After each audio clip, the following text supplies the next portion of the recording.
ये है मेरा 5 साल पुराना Asus का ROG Flow X13 gaming laptop.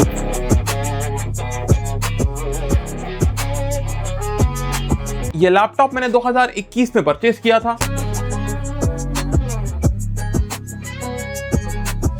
And इसको लगातार ऑलमोस्ट हर रोज यूज करने के बाद में आज इसके हाल इतने ज्यादा बेहाल हैं कि अगर मैं इसके अंदर कोई एप्लीकेशन को ओपन भी करता हूं तो इसके टेम्परेचर्स 94-95 डिग्री सेल्सियस पहुंच ही जाते हैं। वहीं अगर मैं ये सोच लेता हूं कि मुझे इस लैपटॉप के अंदर थोड़ा सा काम करना है, थोड़ी सी वीडियो एडिटिंग करनी है, तो भाई उस टाइम पे ये लैपटॉप एकदम ही बोल जाता है, एकदम ही अटकने लगता है। So that's a big problem because इसमें ओवर हीटिंग हो रही है, थर्मल थ्रॉटलिंग हो रही है। तो वही मुझे आज प्रॉपरली सॉल्व करना है। मेरा आज का प्लान होने वाला है कि मैं इस लैपटॉप को प्रॉपरली खोल खाल दूं, इसके अंदर जो भी लिक्विड मेटल है, जो भी थर्मल पेस्ट है, उसको सब कुछ को नया इंस्टॉलेशन करूं।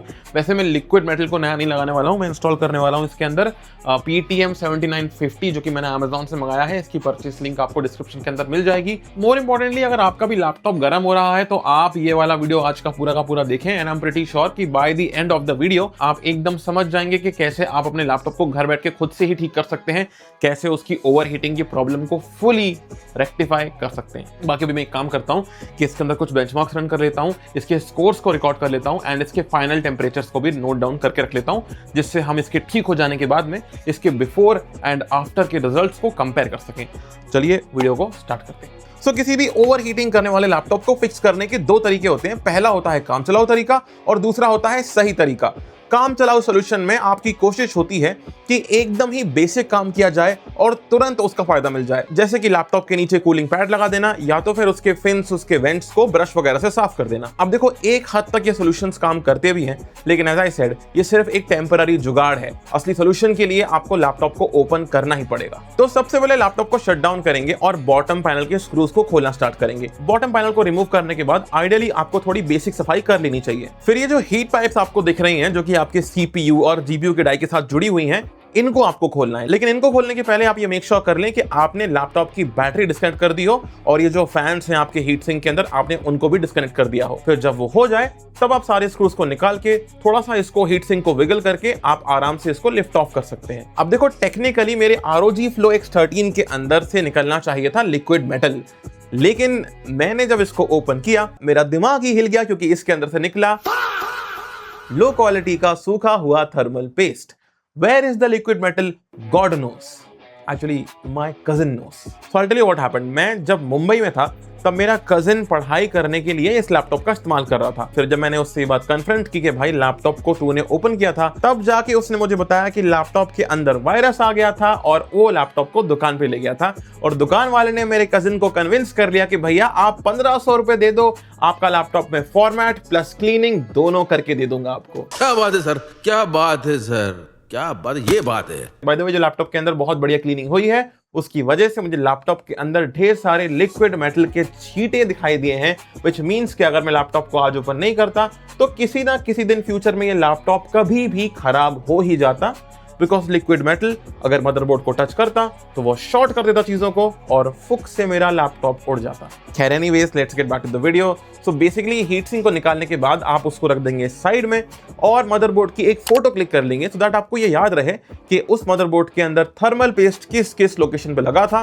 सो दैट बाद में आपको याद रहे कि नए वाले थर्मल पेस्ट को आपको कहां पे इंस्टॉल करना है। उसके बाद अच्छे से आपको क्यूटिप लेके, आइसोप्रोपिल अल्कोहल लेके सारे के सारे थर्मल पेस्ट को मदरबोर्ड के ऊपर से, CPU और GPU डाई के ऊपर से एंड मेमोरी मॉड्यूल्स के ऊपर से अच्छे से साफ करना है।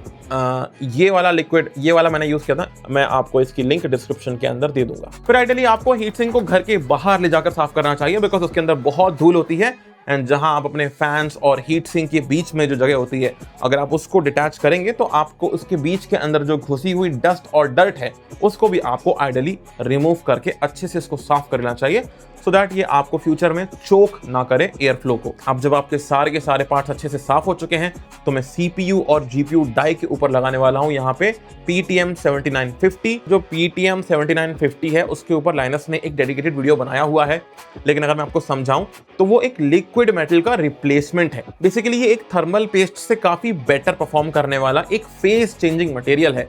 इसको आप डेयरी मिल्क की तरह सोच सकते हो कि कूल टेम्परेचर में या नॉर्मल टेम्परेचर में ये अपने शेप में रहता है, लेकिन जैसे ही हीट बढ़ी, गर्मी बढ़ी, तो ये अपने शेप यानी कि सॉलिड फॉर्मेट से चेंज होके ये लिक्विड फॉर्म के अंदर आ जाता है। और देखा जाए तो परफॉर्मेंस इसकी लिक्विड मेटल जितनी अच्छी है, लेकिन जहां लिक्विड मेटल के अंदर कंडक्टिविटी का इशू होता है, इसमें जीरो इशू है कंडक्टिविटी को लेके। तो जहां पे लिक्विड मेटल के अंदर लैपटॉप के खराब होने के चांसेस होते हैं, यहां पे कोई भी लैपटॉप खराब होने के चांसेस नहीं है। इनफैक्ट उल्टा आपको फायदा ही मिलता है, बिकॉज इसकी परफॉर्मेंस काफी अच्छी है। सो इसको मैंने काटा, नीचे से पील किया, इसको इंस्टॉल किया सीपीयू के डाई के ऊपर, जीपीयू के डाई के ऊपर।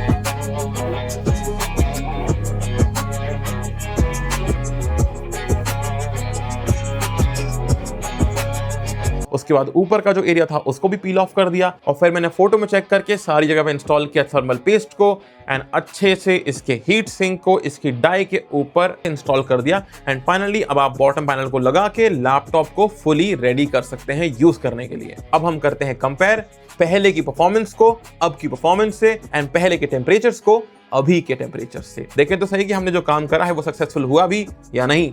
ओके, तो पहले जहां प्रीमियर को ओपन करते ही टेम्परेचर 95 डिग्री सेल्सियस तक पहुंच जाता था, अभी प्रीमियर में वीडियो को प्लेबैक करने के टाइम पर भी टेम्परेचर 65 डिग्री के आसपास ही रुका हुआ है। वहीं बेंचमार्क्स की बात करें तो 96 डिग्री सेल्सियस पे स्कोर आया था 2465 का लेटेस्ट सिनेबेंच के अंदर।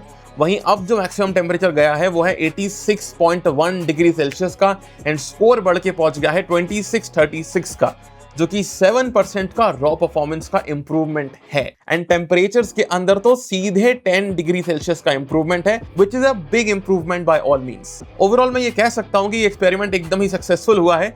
और दो बातें जो यहाँ पे मैं ऐड करना चाहूंगा, वो पहली तो ये है कि लिक्विड मेटल को भी हटाने का तरीका एकदम ही सेम ही है। तुमको क्यू टिप का यूज करना है या किसी डिस्पोजेबल क्लॉथ का यूज करके उसको रिमूव करना होगा। और अगर गलती से लिक्विड मेटल फैल भी जाता है तो टेंशन नहीं लेनी है, क्योंकि लैपटॉप पहले से स्विच्ड ऑफ है, बैटरी डिस्कनेक्टेड है। तो तुम अपना टाइम लो आराम से और धीरे धीरे करके उसको साफ कर लो, और जब वो अच्छे से साफ हो जाए तो उसके ऊपर तुम PTM 7950 को इंस्टॉल कर दो, क्योंकि वो आसान तरीका है। And it works as we saw.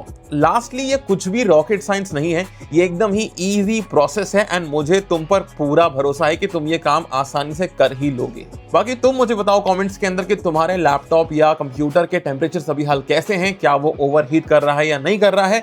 बाकी ऐसे ही और वीडियोस के लिए please subscribe, and I will see you all soon in the next video. Also सारे के सारे प्रोडक्ट्स की लिंक आपको डिस्क्रिप्शन के अंदर मिल जाएगी। Thank you.